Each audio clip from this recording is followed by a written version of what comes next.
VALE stock analysis tomorrow and onward. In this 1-minute video, I'm telling you whether Vale SA stock is a buy now for me. So watch this short video till the end. I have done 36,000 videos. I've spent 5 figures on courses and mentors, and I've seen what's working for me and what's not. Specifically looking at Vale, it's just a pure villain, man. Like, it's been going down, like it went down for a very long time and then started to shift like crazy, and I'm just looking to double down on this market right here, right? So how am I going to do certain stuff like that? I mean, we have the demand, and simply if I see a little correction and the rules are met, then and only then is when I'll buy. Like, people over complicates this stuff, but without this pulling down and giving me the rules, then there's just no way and no reason that I'll buy. That's why I'm waiting. So stay tuned.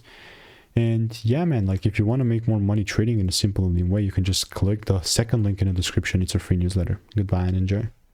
See ya.